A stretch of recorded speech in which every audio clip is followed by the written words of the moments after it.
the stories so real, lifting spirits high. In the rhythm of healing, let our words fly. Mind and body reunited, let's take a step. Cannabis dreams and the light of the sun. We're turning the tide, we're all becoming one. With every new story, our hearts start to mend. In this podcast of life, there's hope round the bend.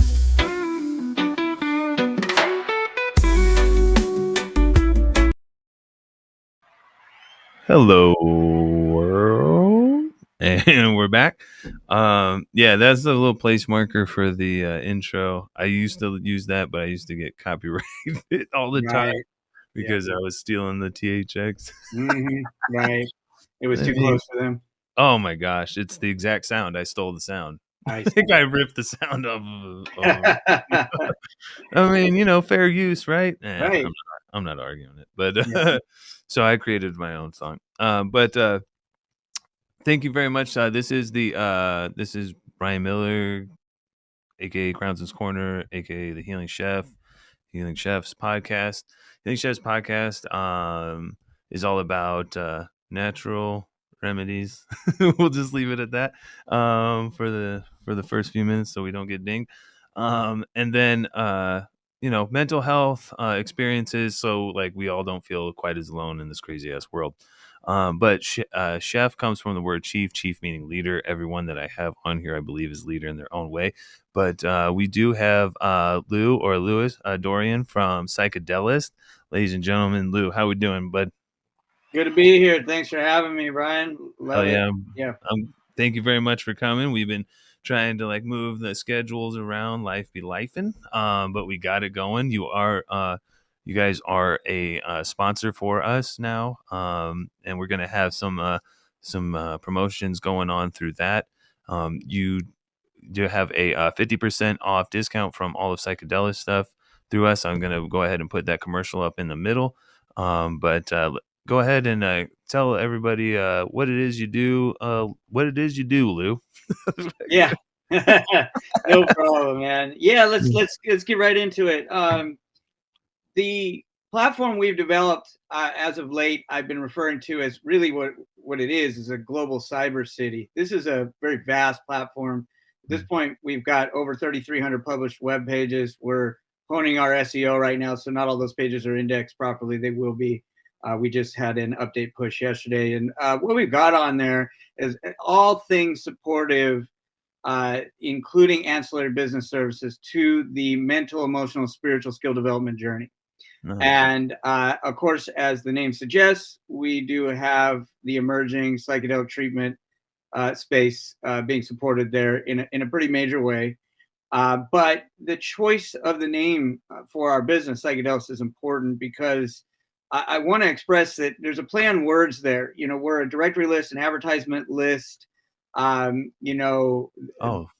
sort of thing. But also, if you were to use an analogous part of language in describing what people do, think of something like a dentist, a violinist, a physicist, someone who is very skilled and spent dedicated time and many, many hours developing a skill set. And we want to really get that brand message across that we're not, our ethos isn't in the belief that any one substance or combination of substances really at the foundation of achieving inner peace and stability, that it's a skill development process, just like learning the violin or the guitar or learning a sport or martial art, or an intellectual practice. So that's the idea for what we are. On there, we've got treatment professionals that run the gambit from everything from individuals that are trip sitters, guides, facilitators, shamans, you name it, that's in the psychedelic space.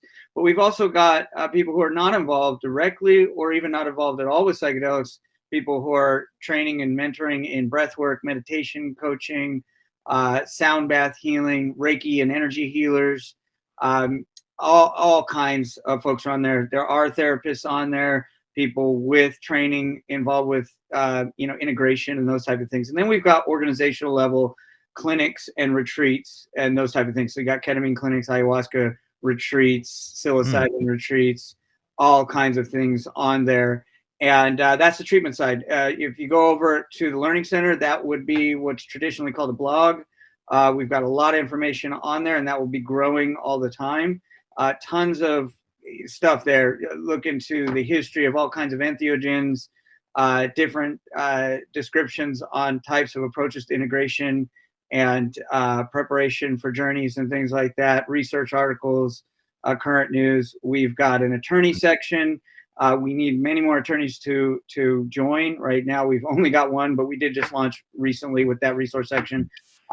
And we do have a product section. That's the big one. That's what makes us very controversial. We have everything from sonic vibrational equipment to Blue Lotus flower and Amanita products. And then also, of course, we've got mycology spores on there and mycology growing equipment. And then we get into the gray market spaces. And depending where your location is, local laws apply and what have you. Right. We do have people providing psychedelic, products that are actually psychoactive. And we did that because of the strong belief in my background that the war on drugs is an enormous disaster, a humanitarian disaster over the past 100 years or so or longer, actually far longer. The psilocybin mushroom was outlawed by the conquistadors as one of the first things they did when they arrived, kind of banning indigenous people from their own practices and their own spiritual, choice in the way that they chose to practice, their religion and spirituality. So that's quite an atrocious act, if you ask me. Yeah. And the war on drugs is a complete failure because of many things. And I don't know when and if you want me to get into that, because I talk about some really controversial things. Tends to upset some folks, but I've got some very clear and concise and fact-based information on why the war on drugs is a failure and exactly what's going on with that. So we did allow product space to do that. We vet all products by requiring samples up front for testing. We're integrating with the laboratory section, which we do have a laboratory resource section as well. We don't have any labs up right now, mainly because of the fact that once we built the section, we began integrating more with labs, and we wanted to have a more integrative badges, seals of approval, different layers of lab testing, verification. We have like a basic level that we're working on right now where a merchant may choose to laboratory test something, but they're not going to be in direct contact with the laboratory. Their promotional package that they pay the money for to us to promote their business, a portion of that money that they're paying us will go directly to the lab. This is to avoid some of the things that I'm sure you're aware of that happen in the cannabis industry, right? Different companies out there. I'm not going to try and shame anyone out there, but as you know, maybe some big scandals that happened fairly recently in the recent past with cannabis and false laboratory testing results around pesticides and, THC potency levels and things like that. Right. Yeah. Right. So, we're trying to avoid that by being the impartial middleman that then once we make payment to the laboratory, the merchant will send their products off to the lab, and then we will receive the results and issue the badge of, or seal of approval. And that is at the basic level. We want to do a higher level. I'm working with a couple of laboratories now where we're going to do a secret shopper type of lab verification in which, about quarterly, the participating laboratory will use a placeholder, a shill, if you will, someone, a John Doe, that will make a purchase on behalf of the laboratory from the merchant and then do a test to see if the standards are being upheld. So we're pretty excited about that. We're really trying to affect harm reduction. We're launching a schooling, training, and accreditation section that will have all types of training. What the hell don't you have, Lou? Yeah. Well, that's what I told you. We're Cyber City, man. We're everywhere. Yeah, man, that's dope. I love it. We're doing a B2B model, so I can go on and on. There's just so much going on. Yeah, it's huge. I love that. I especially love like the trip sitting and stuff like that. It's just like you are literally tapping into every little aspect of it to be able to cover this, that, and the other. And I really love the I think the main thing that I'm thrilled about is like the knowledge and being able to like guide people and stuff like that. That's what people really need. I myself needed guidance. I recently, we'll get into that, had some hippie flip kind of stuff on it but it's half of that just doesn't match with my biochemistry. It's just too much. Yep. So, also we find things that work for us and don't work for us. But like I've gone through the ketamine therapy treatments at the clinics and stuff like that. That shit works amazing for me. Yep. Because you can kind of get in and get out of the psychedelic trip. You're not stuck in it for like Right. a shit long time. Yeah. But yeah, I love that. Awesome. Thank you for that. And if, like Lou said, you guys just have to go check out psychedelist.com and because and all the things surrounding it. We have a discount coming for you. We're going to play it in the middle. It's a really good discount. It's not just like 10% off. But thank you for sharing that. I'm excited for the future with this. I'm going to keep track of it, and I'm going to use some of this stuff myself because I mean I like to trip all the time, and I want to be a little bit more intentional with the things that I'm doing instead of here and there. I've been just like, let's party, and then the shit just doesn't work because Right. it's not all for partying, people. No. It'll humble you real quick. It humbled me this past weekend in Sedona. But we'll go ahead and jump into the first segment, which is all about like your journey yourself. We'll talk about cannabis journey.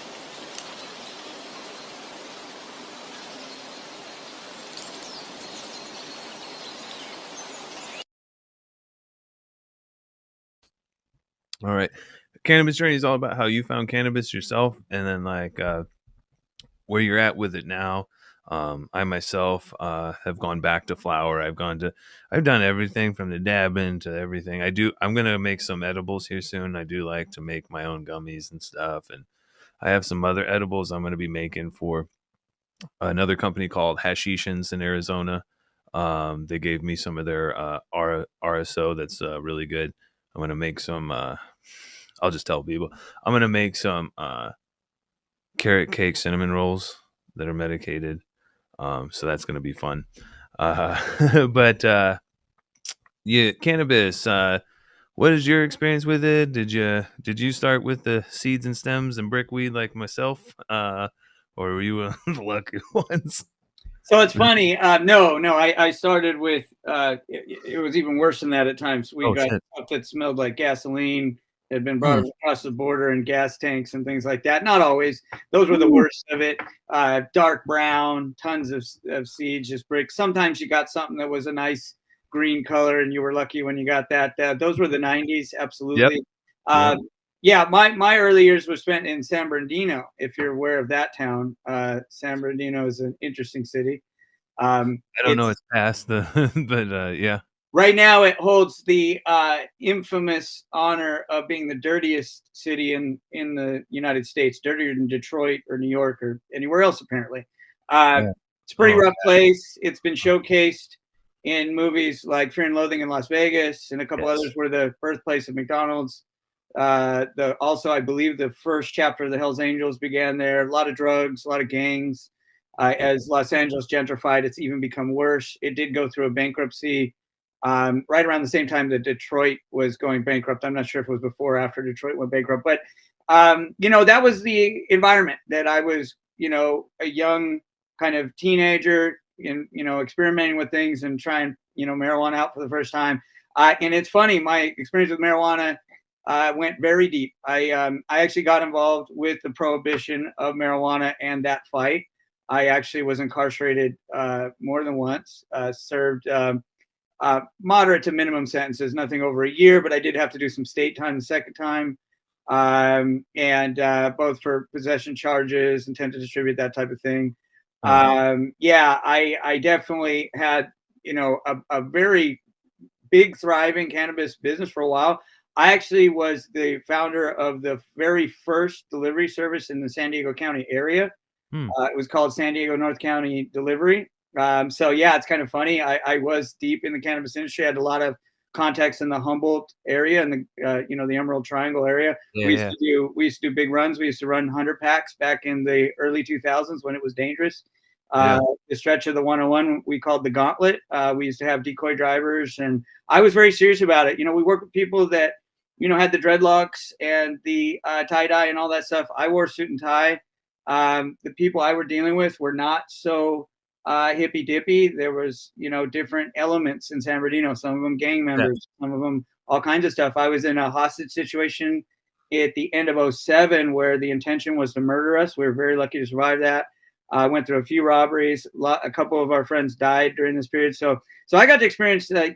We could talk about it. I'm writing a book called Lost in a Puddle. It covers that. The stories I have are very vast.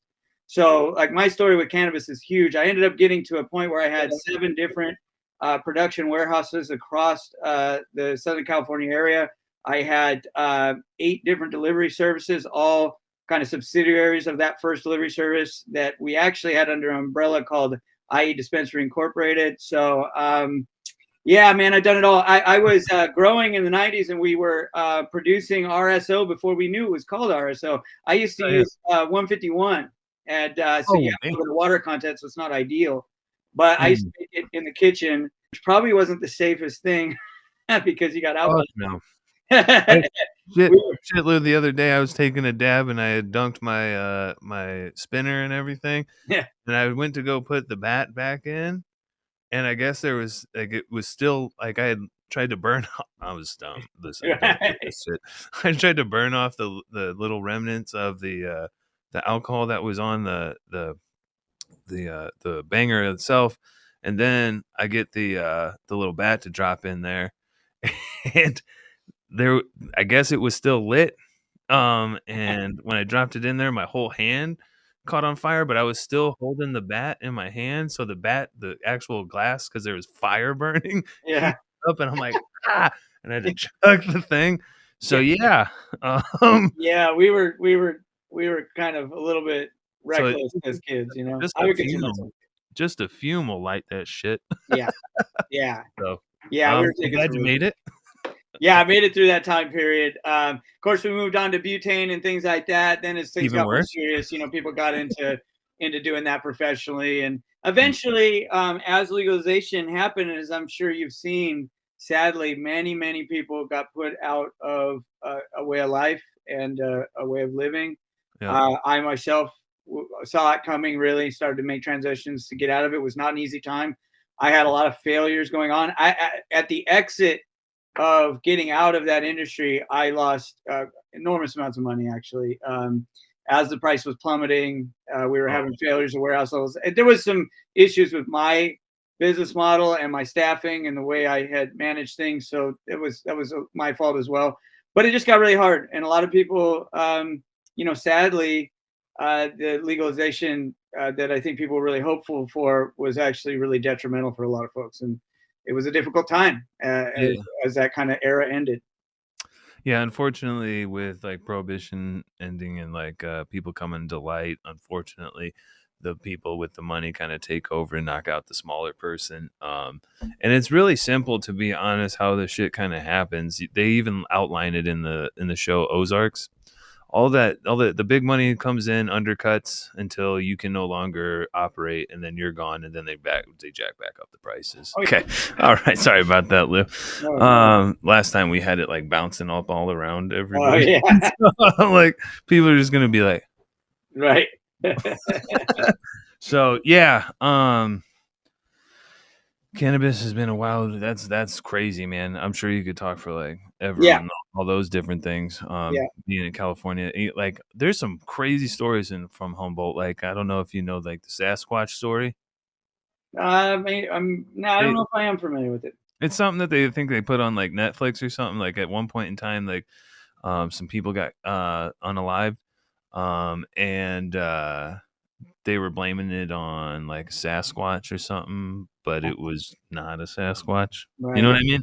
Yeah. You know what I mean? I'm not gonna get into it, but but yeah, there was a monster out there for sure. Yeah, maybe a few of them. But you're fucking with people, so it was a dangerous. It's dangerous out there, I think it still is. You've got the Hmong and the Russians and the Mexican, syndicate groups, cartels. Doing things like there too, so the hills and shit. Yeah. So it's always been dangerous, especially whenever you're involved with something that's illicit. You get some individuals that are rough, and then you get into an area where it's easy to sort of disappear. Then it's a little dicey. Hard. I won't go out there. I'm a veteran and I'm good.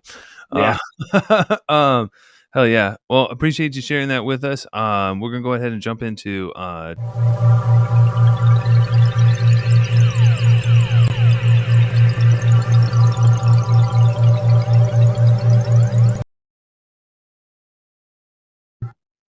Oh yeah. So I'm sure you have plenty. But Yep. Trip Tales is all about psychedelic experiences, like news, all that kind of stuff.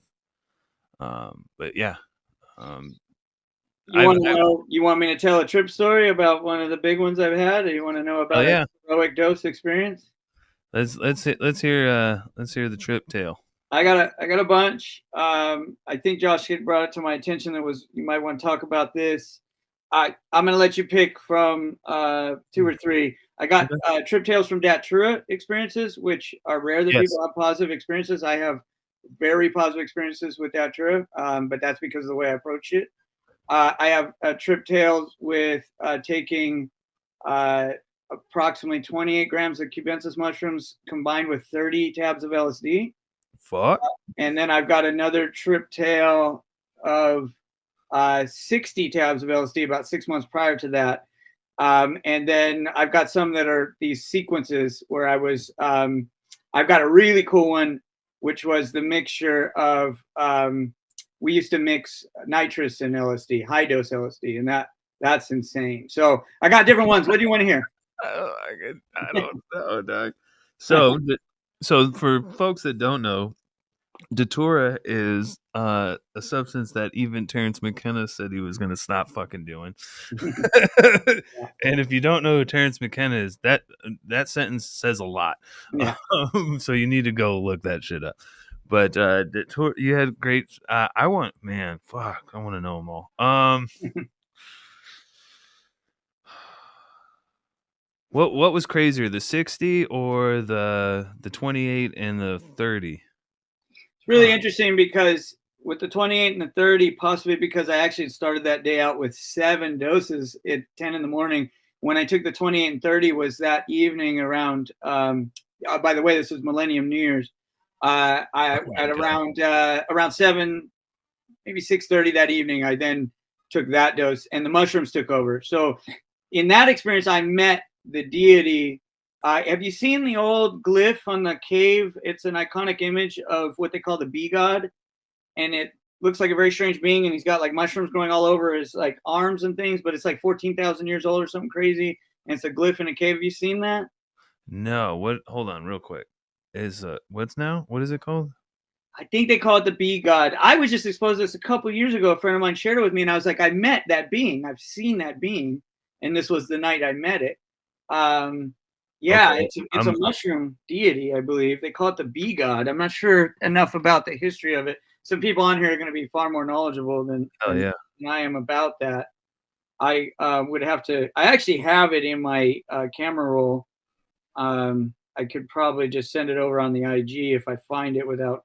Oh yeah, I got it right here. Oh, okay. Yeah, it's pretty epic image. I think I don't know. I wonder if this is the original. Oh, I see that. You see it now? There's that thing. Let me send it because I've got it right here. I'm gonna send it. Okay, go ahead. And it's coming through on IG. It should be there now, hopefully. Yeah, there it is. Okay, yeah, I was looking at one that it was like they were just hold on. I don't know what the hell. I don't know if this is just someone. They didn't even let me. Anyway, yeah, someone was like holding a thing of shrooms, and then they're holding something else. I'm gonna take a picture of that and just send that to you because this is wild. I don't think it's the same thing, but I think it's just someone in hieroglyphics holding shrooms and stuff. Oh yeah. That's an old one. I believe I've seen that before. Yeah. So shrooms are coming out of this. Okay, bee god. That's crazy. Yeah. Well, I'll put that up there eventually. That's an insane. Okay. Yeah. So that trip is the one where I met that. On the trip where I took the 60 tabs of LSD, understand that this also was around the time when my father was actually diagnosed with colon cancer. My father died in 2002. Sorry. And and I was dealing with that, and he was not diagnosed prior that year around June, and then by December, obviously Millennium New Year's was the time where he was officially diagnosed, and then I was going into that other trip. So the LSD experience was easy. It's shorter to tell. It's a little simpler because I've never had a blackout experience on psychedelics ever, but on 60 tabs of LSD, I have missing time. I have a block of missing time I cannot account for. So I've never had that happen ever before or since. I've had that happen one time with Molly. Right. But I think that's because I overheated. Yeah, and Molly's a little different. I know it's a psychedelic. It's a tad bit different. It's not even really. Yeah. But it is, but it isn't. But yeah. Tell me the 20 and 30 sounds crazy to see the. It's an iconic one. Okay, this story is important because this story it changed me at a deep fundamental level, and all of these have. Let's face it. But this story is probably why I'm here doing what I'm doing today. It's It's not the only reason, but it's a major point. So. Me and two friends, both named Mike and Mike, drove out to Ocean Beach, San Diego area for the Millennium New Year celebration. If you'll remember, there was some concerns that the computers were going to crash. They couldn't. Y2K. Yeah, the Y2K thing was happening. Some doomsday people were worried, everything could just fall apart. So there was a lot of that going on. We went out there that morning, and as I said, I started with 7 purple microdot tabs of LSD on the beach, in which I saw Chinese dragons floating in the air and really wild, great visuals. Nothing to level to what happened later, but really powerful stuff. Went in the house, and there were 2 women, and it's so funny because I was so deep on this LSD trip that I got a threatening feeling from one of the women. She was actually a very attractive woman. But I got this weird vibe from her, and I went into it. It was a state of psychosis for a moment. I believed she was like a witch for a moment, and I got this really bad feeling in my gut, and I had this whole feeling she was trying to steal my energy, my soul from me. So I walked out of the house, and the guys end up hanging out and smoking, joints. They didn't take as much as me. I was always the extremist. So I ended up having to walk all over town that day and just try to walk off the energy. And I went out to Dog Beach because there's a Dog Beach there. It's pretty cool right there next to the jetties. And then I made it over that hump. I came back and I was like super confident because I had like really transformed that energy within me and conquered it.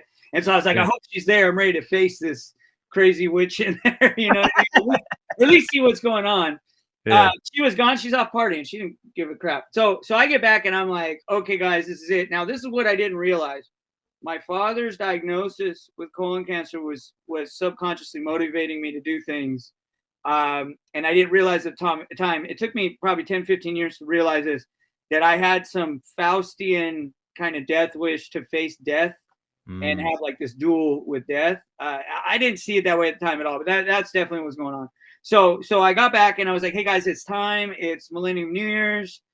This is right once in 1,000 years. We're going to go big. So I brought out the mushrooms. I brought out the LSD. I brought out everything.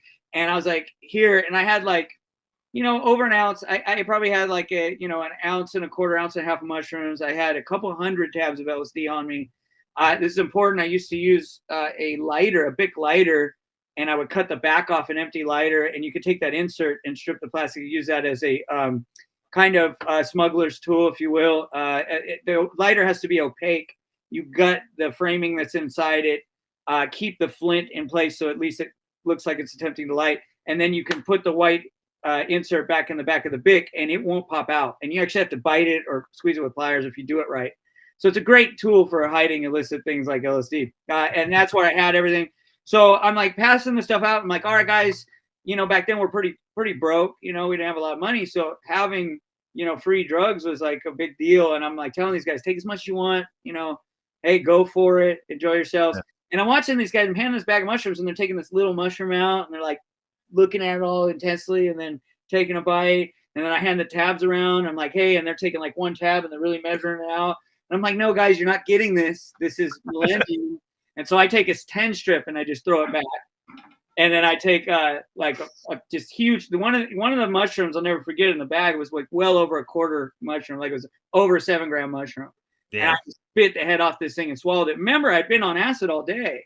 So when I ate that mushroom, this is the only way I could describe it. It felt like champagne. Do you know what it feels like to drink champagne? I don't know if it affects everyone this way, but when I drink champagne, that bubbly and the alcohol, I kind of almost get an immediate slight buzz from every drink, just from the bubbles kind of going to your head thing. And that's what I felt from eating that mushroom. I get that when I have high doses of something. I think it's my body telling me you're about to be fucked. And you can take it either a good way, be like, you're about to be fucked up, or you can about to be fucked up. Yeah. It's just all about like your yeah. It depends where your head's at. Yeah, absolutely. So I passed it around 3 times and kept trying to encourage these guys to take more. Lucky for them, you know, they didn't follow my lead, and I was out of control. I don't know what I was thinking. So each time it came around, I threw back another 10 strip, telling these guys like, no, you're not getting it. Then would take out like handfuls of mushrooms as, you know, as equivalent amounts to that 7 gram, you know, giant mushroom. So I'm slamming back, you know, 7, 8, 10 grams of mushrooms on each pass. So like I said, approximately, and when I say 28 grams, this is approximately in that range. When we were done, all of the mushrooms are gone, and that bag was, you know, a little over 1.25 ounces. So there was, you know, there was 35, 38 grams of mushrooms in that bag. By the time it was done, there was like little, like 1.5 grams in the bottom of the bag. So anyway, then I go, hey guys, I want to take you where I walked today. And we weren't familiar with the area. I, of course, live in San Diego County now, but back in those days, didn't live there. So I was all excited about Dog Beach and different things I found. Hey, come out to the beach. And by now the sun was down. We go out to the beach. And while we're walking there, I started to get into this like crazy reverie about my life and how about I'm meant to be a wanderer, you know, a nomad. I'm not meant to be in one place. I need to wander the world. I'm telling my friend this, and he's like, yeah, okay, like and I'm like, I'm starting to go into a pretty crazy place at this point. We get down onto Dog Beach, and that night was stormy, and that was kind of part of it too. It just added an ambiance. It was like the gates of Mordor, you know. It was dark. The ocean was angry. There were clouds, and off on the right, kind of further side of the east part of the beach, like by the jetties. Are you a provider in mental health, labs, legal services, or holistic products?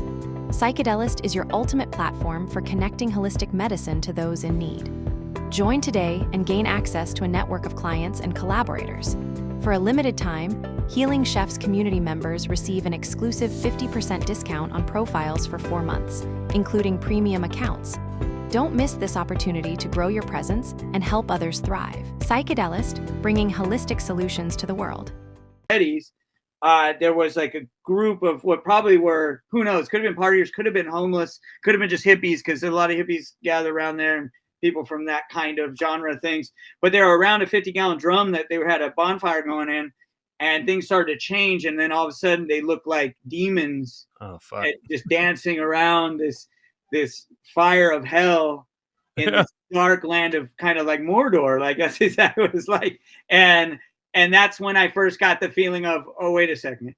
I think I might have taken too much. So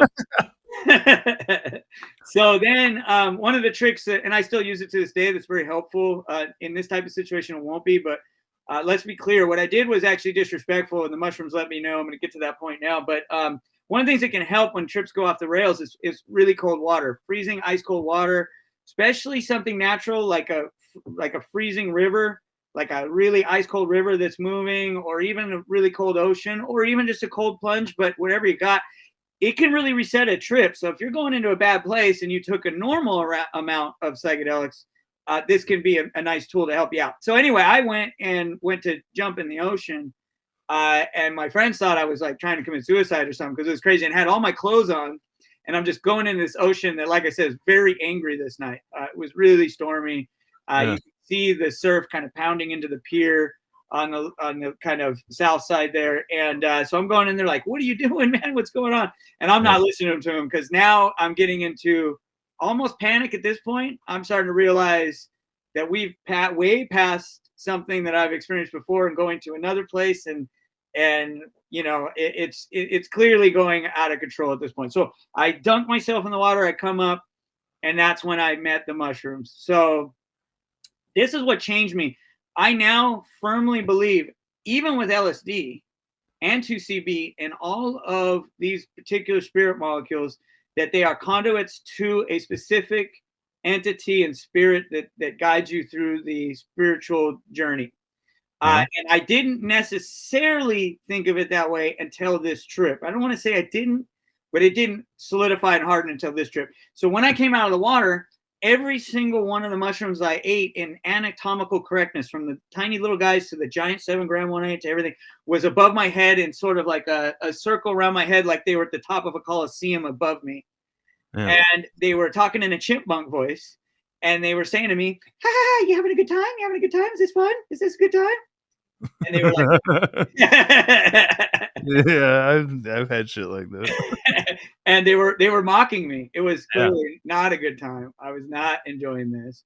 And they kind of kept that up for a little bit. And it was kind of like what you were saying before about, you know, how you take things. They shifted to what I call kind of the voice or the rumble of the universe, and went from that high pitched chipmunk voice to that rumble. And they said, "You fucked up now," like that, and the whole earth. Yeah, welcome to it. Yeah. Here we go. Dun, boom. So, Dun, dun, dun, dun. Sorry.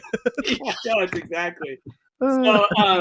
So at this point, if you remember the scene at the end of the first Gladiator movie with Russell Crowe, when he kills the emperor. I forget which emperor it is, but and he's fading because they stabbed him when he was, he kind of makes it an unfair fight and stabs him in the back of the Coliseum. I don't know if you've seen the movie, but he's like fading, and he's going to visions of him meeting his family in the wheat fields. Yeah. And then he comes back, and he's back in reality in the Coliseum, and then he's fading. And that's kind of what started to happen to me. So my friends are there. I did come out of the water, and then Mike, they're like, "Hey man, you all right?"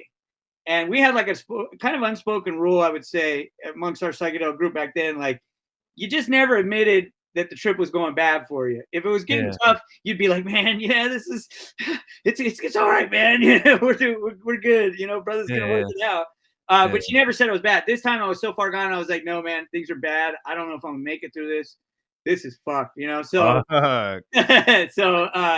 yeah. And then the mushrooms kind of spoke to me. They told me I had disrespected the temple, basically, that it was not cool what I had done. LSD was not playing a role, and that was the interesting thing. LSD became like this. It was there, but it was like in the background. And then I definitely see that. Go ahead. Yeah, well, and I don't know why that happened that way, because again, LSD is very powerful. And in subsequent trips with LSD and prior trips with LSD, I don't feel that mushrooms are any more powerful than LSD. It's just in this moment, for whatever reason, the mushrooms took particular issue with what I had done. In fact, I would say it has to do with their personality.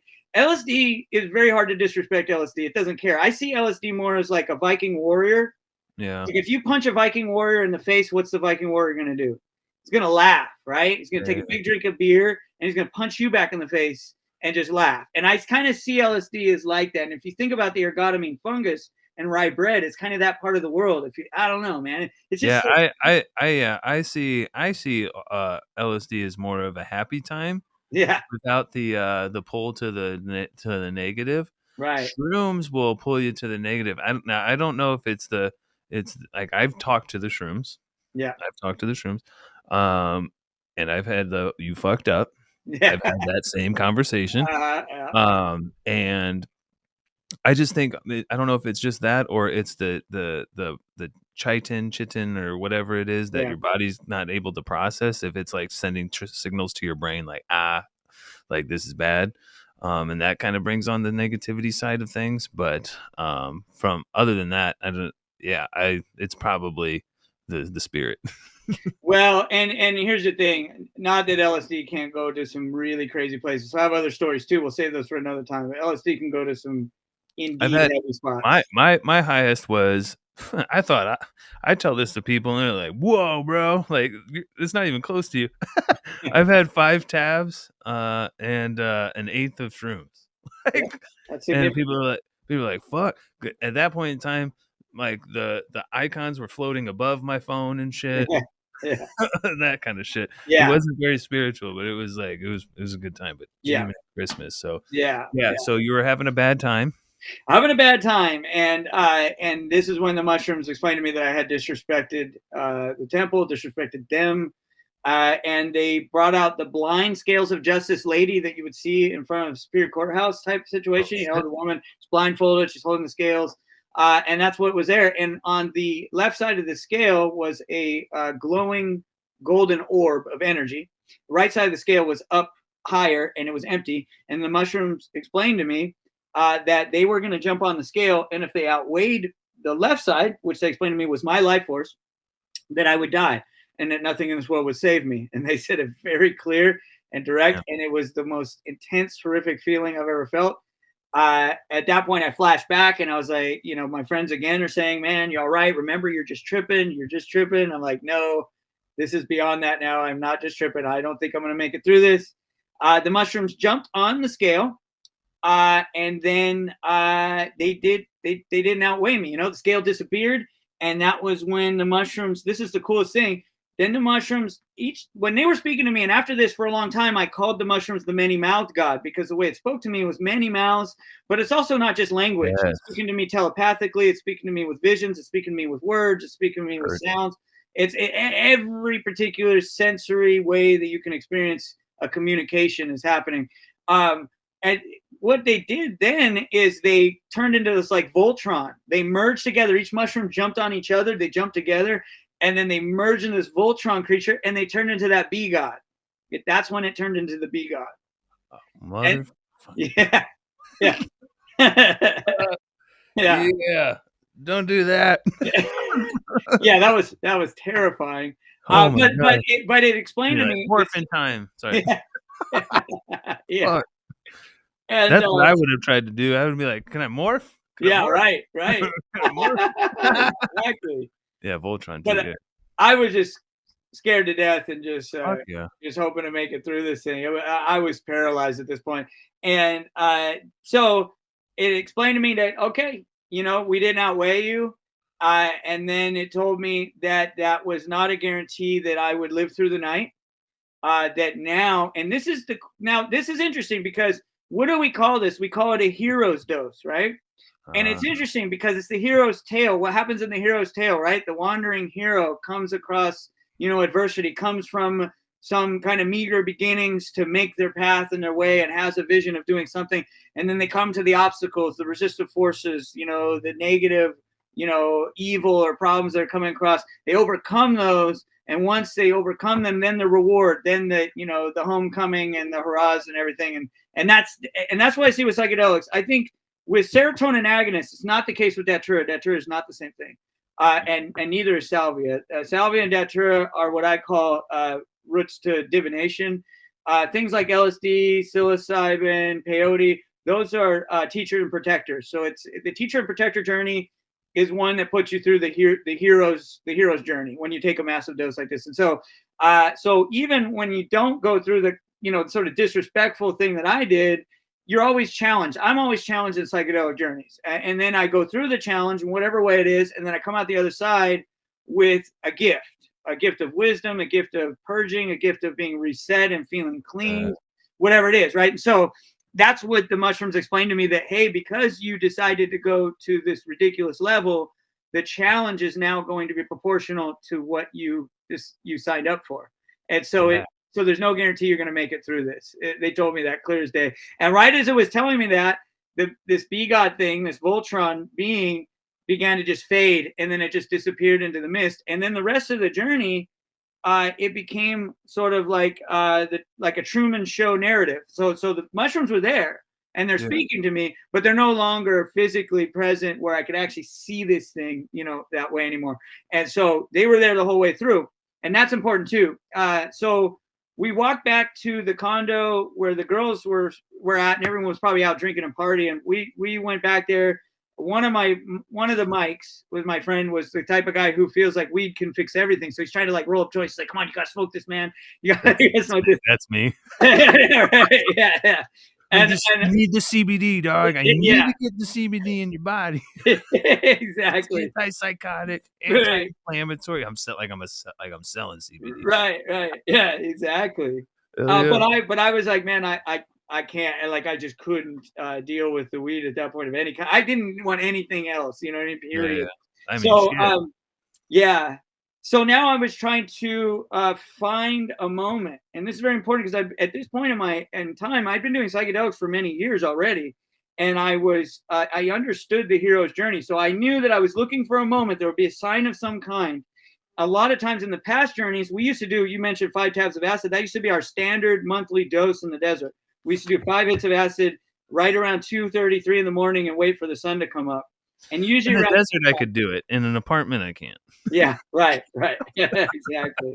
Yeah. So and there was always that singular moment that would happen where we would know that we made it, and then it would be time to talk and come out of the reset space of no language, experience. And one really notable time, that's for a different story. It actually timed right with the Chemical Brothers song, "The Brothers Gonna Work It Out." And right before that, we were feeling like we weren't gonna make it, and it was like, "The Brothers Gonna Work It Out," and then we started and we made it to that trip. Yeah. So it's like I'm looking for that. And so I'm pacing in front of the condo. It was like a beach bungalow. And I'm walking about 30 feet, stopping, staring at the concrete and just seeing mandalas and faces and everything in the concrete, looking for a sign. But I'm not looking for it visually. I'm looking to feel it in my gut, and it's not there. And so I walked back and forth and finally just lost myself and just kept walking, never stopped, and didn't even realize I did that. And next thing I know, I'm walking in Los Angeles. And I'm over by Olympic and Grand, and I know the area I'm at, and I know where usually the hot dog stands are, where they sell the bacon wrap hot dogs and stuff like that. I'm like, okay, I'm gonna go over there, and I gotta find a ride home now. And then I see my dad, and he's like on the sidewalk. So I'm like, hey, and me and my dad had a difficult relationship, so that's a whole other story. But my dad and I did not have an easy relationship. His death was really intense and difficult because of the nature of the relationship. Yeah. And so, yeah, there was a lot there. And me and my dad had a lot of friction. He did not support the psychedelic journey I was on, did not support the cannabis that I was. Oh, so that's, yeah. And you're meeting him right there on the corner. Like, fuck. All right. Yeah. So I'm meeting him and I'm like, hey, Dad, look, you're going to be all right with this cancer. I'm going to be there with you. I want to work on a relationship. I'm doing great in school, because my dad was all about school. So my dad was a math professor that in his distant history, had been involved with the Italian mafia. It's a really weird story. We won't get into all that. That's why I'm writing a book, man. My book's called Lost in a Puddle. Yeah. We'll get to that. Anyway, so I'm talking to him and I'm telling him like, hey, how things are going to get better and how I'm doing well in school and trying to like appease my father. And then then I feel someone touching my shoulder and they're like, hey, man, are you okay? And they're saying it with real concern. And I look and my father's face morphs and changes.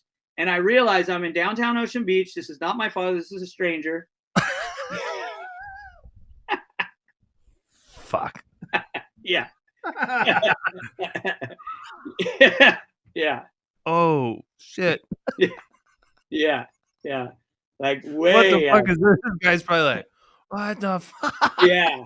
Well, and the most embarrassing part is that the guy wasn't laughing at me. It wasn't anything. This person was genuinely like serious concern for my well-being. And that was I would think too. I mean, I'm laughing here, but if you were talking to me then, I'd be like, okay, number one, I'm a little scared. Because this person, I don't want to change their, if you mess with a dementia patient, you might get fucking killed. Right. So like, yeah. So. Yeah. So when I realize I have this moment flash where I'm like back to reality for a moment, realize I'm not in LA, realize I'm not speaking to my father, realize where I'm at, and I realize what's happening. I took all these psychedelics, and I'm in a state of pretty much like schizophrenic, like delusion. So I ran away from this person, just embarrassed. Even. All right. Yeah. So I just run off. And so that happened a couple more times, actually, with probably different individuals, in fact. And then this is where it gets even deeper. So then I find myself speaking to George W. Bush, who was the president of the United States at the time. This was prior to 9/11, of course, which happened in 2001. And I was speaking to him on an earpiece. So now I have like an earpiece. Like a Secret Service earpiece, and he's talking to me, and he's telling me over the airwaves, basically, because he's not there with me, that that I am the source of all negative energy on planet Earth, and that if we don't do something about that, that all of the nuclear powers of the world are going to launch their nukes, and it's going to be the end of humanity and the end of the opportunity for reincarnation and continuation of our species. So in order to avert that, I need to do this kind of Messiah sacrifice and kill myself. Oh fuck! Yeah, it Don't gets do bad. this, people. It's gnarly. And so if in fact, I have to cooperate with the government because I'm too powerful for them to kill me. I actually have to cooperate. They can't just like launch a missile or something. So the delusion has reached epic proportions at this point. Yeah. And I'm seeing these entourages of white suburban, tinted glass Suburbans, like, Secret Service Suburbans driving by. And I'm like, hey, I got a great idea. Here's what's going to happen. And the Secret Service there. And then my dad's on the airwaves too. And my dad's like, no, we got to save my boy. There's got to be another way. And I'm telling my dad, no, it's going to be all right, Dad. Like, I'll see you in the next life. It's going to be fine. I'm going to save humanity and I'll be reincarnated and I'll come back. Insane, man. And so, so I go, okay, guys, here it comes. And I see one of the white Suburbans coming. I'm going, hey, all right, speed up. I'm going to jump in front. You just smash into me. Just take me out. Like, that's the plan, right? Okay. So I run and just dive into traffic, and I get hit, and I roll up the hood. I smash the windshield. I roll down. I'm on the asphalt on the road, and the car like screeches tires, and I'm under the bumper, and the tire's right next to my head. Literally that bad. Damn. And it doesn't work out, and I get up, and it's another one. I'm back to reality again. I'm back. I'm in Ocean Beach. Oh fuck. I'm not talking to the president of the United States. I'm just on mushrooms and acid. Yeah. I just run into traffic, and a poor Mexican Spanish speaking guy who, I don't know if he can speak English or not, but he's so upset he's only speaking in Spanish. I've just kind of damaged his vehicle pretty badly. He's almost killed me. I've run into traffic. He's furious and upset and like literally pulling his hair and go, what are you doing? But he said it in Spanish, and I just run away. I'm embarrassed. Oh my God. I run off. So I don't know what happened to that guy. The interesting about this story is, this continued for a while. I didn't do that again, but I realized, okay, it's not working. And I fell back into the delusion. I'm back on the earpiece with the president, the whole nine. And I'm like, hey, it didn't work, guys. So I'm like, I got to jump off of something high. Like, I think that's the answer. Let me find something I can jump off of. So I'm looking to climb telephone poles. I can't find anything. And I look, and there's SeaWorld. And SeaWorld every year around Christmas, they have this pole that's probably 200-300 feet high, and they'll string lights down from the point of it, and it looks like a Christmas tree, kind of. You know what I mean? And so I'm like, there it is. That's where I'm going to climb that thing and jump off, right? So I start headed there. But you got to understand how long this day has been. At this point, it's about 3 a.m. I've been going since about 8:30 that morning with the 7 doses of LSD. And so like my body's starting to shut down, and I start walking. I've had several interactions with people that I thought were my father. I've had this incident where I've, I feel bad about it now, but the poor guy, I ran into this guy, like all this stuff. So I'm now at this bus stop bench, and my body won't go any further, thankfully.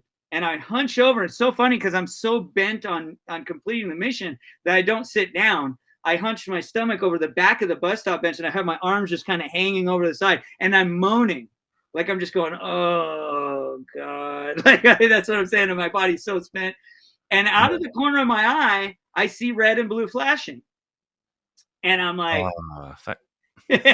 I'm like, what's that? And I look, and this is so important. And this is the best part. And this is where everything changes. So in any other interaction with psychedelics, last people I want to interact with is law enforcement. For sure. And it usually would not be a comfortable feeling at all. In this instance, the spirit of the mushroom was with me the whole time. And under those circumstances, I 100% needed a trip sitter, and I probably would have had a much safer experience. But obviously, I was on my own here, and that was in the middle of like society and civilization. So, so here I am. I hunch over. Police have showed up. I look up, and the mushrooms indicate to me that that's my sign. Now, this is my sign that I made it. It's my sign that I survived. Oh, nice. And great. because of that, these are the bearers of the best message ever. You have to understand that I was not taking death lightly. I was seriously ready to die. Yeah. So the amount of intensity, the amount of adrenaline, the amount of trying to face my fear, work myself up to that was unreal. Yeah. And now realizing I'm going to live was like the best feeling in the world, man. I can't even tell you what a relief, unbelievable relief. I knew in that moment, I knew without the shadow of a doubt what it was. Now, it's an important concept you got to understand from Toltec shamanism. The Toltecs kind of spanned several tribes in the Mesoamerica area and had the interactions with the conquistadors. And they instituted a new way of approaching psychedelics that the old Aztecs and Mayans did not. And their focus became far more about what we might call ego. They didn't call it ego. They called it self-importance, and they called it cleaning the island of the tonal, which took me many decades to understand what that meant. This trip is actually partly responsible for me fully understanding what that means. And so what they developed was a system for managing and diminishing their own egos and even the egos of others in the direction of attaining higher and higher levels of awareness. So when those police showed up, authority is something that I would tell you right now, mushrooms and psychedelics in general, they aren't, it's funny, they're not friendly to it, but they don't deal with it the way like insolent child would, or a teenager, or someone who rebels directly. It's not dealt with that way. And that's not the way the Toltecs dealt with the conquistadors either. And post-conquistadors, when the plantations and slavery started and all that stuff, they dealt with it as tricksters. And they never dealt with it head on. So when the police showed up, the first thing I said to him was like, I'm so happy to see you guys. Now, now they're not used to that.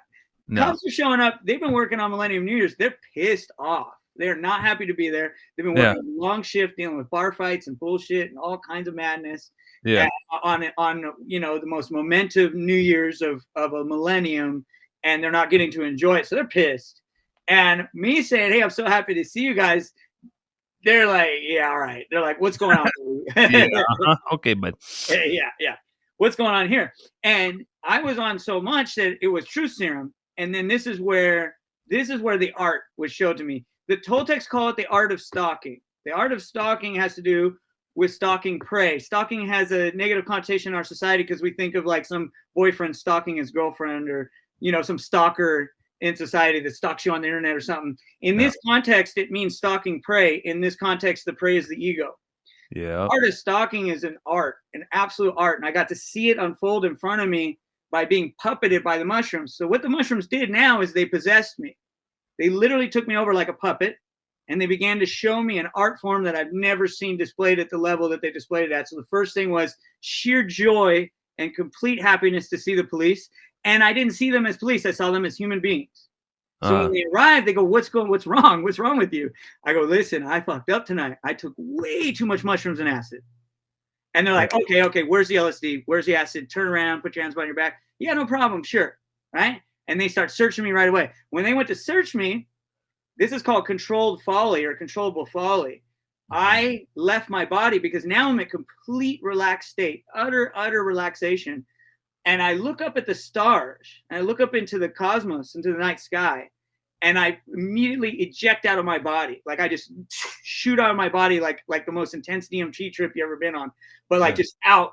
And I go into the cosmos, and next thing you know, I'm flying through the Milky Way, and I'm looking at the gas nebula and the birthing of stars, and I'm seeing like the orbiting like alien planets around solar systems. Damn. And I'm seeing like Andromeda, the other galaxy next to us, and I'm like gonna head that way. And then I hear off way in the distance, like the longest tunnel you ever heard, hey buddy, hey buddy, hey.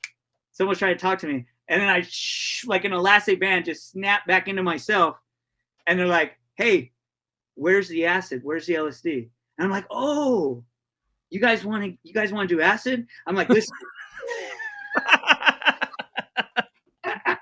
Shit. Yeah. I'm like, hey, listen, don't take too much. Don't make the mistake I made, right? Like I'm giving them advice, like don't do too much. But yeah, I got some acid. They're like, all right, hands, put your hands up. The same thing again. Search me. It's happened 3 times. I every time they did this, I would shoot out of my body back to this amazing, beautiful scene. I can't even describe it to you. It's like the Hubble telescope, like, but way beyond that. And I'm experiencing this as real as you and I. And then every time it's like this distant someone trying to get my attention. I come back to my body. So finally, when I came back the last time, they just started laughing at me. Because there was no malice. They could feel there's no malice. There was no There was not a single fight in my body. Every time they grabbed me, I was so malleable. I didn't resist them. Every time they took my hand for my wrist or whatever, it was just like, oh yeah, I would just flow with them like water. You know, like he says, like water. I was just water. And I was like, yeah, whatever. Because I knew they weren't a threat to me. I knew without a shadow of doubt. Hell yeah. Real quick, we're gonna do a part 2 because this part 1 has been awesome. So if you could like I could shelf it.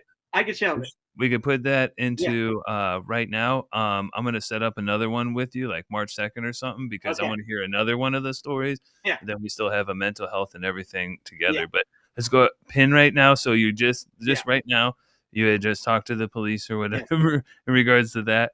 But real quick, tell everybody where they can hit you up at. We'll also have the commercial in the middle and all that kind of stuff. But just go ahead and let them know, and we'll get this going here. But this has been awesome, Doc. Yeah. I'm glad you like the story. No, I told you they're long, man. They're long, so no problem at all. You're good. Yeah. Hey guys, you know my name obviously is Louis Dorian. I'm the founder of Psychdelist, psychdelist.com. That's a play on words. Spell it like psychedelics, but replace the ICS with IST.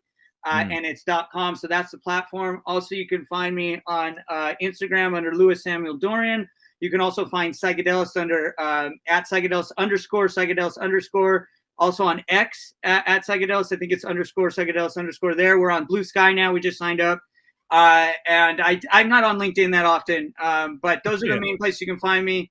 And obviously check out the website. We've got an intercom on there. We've got a support email at hello@psychdelist.com. So that's where you can find us. Go check out the platform for sure.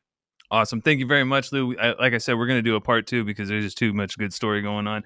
But thanks again. Thank you to everyone at Psychdelist. Thanks to the Cyber City. I want to shout out High Vibrations AZ, Revelry, Old Pal, all those people, everyone that's been a part, especially Psychedelics. Go to psychedelics.com. Use Healing Chef 1111 for 50% off, all that kind of stuff.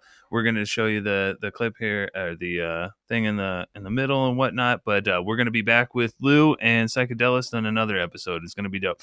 All right. With love and compassion, we'll find our way.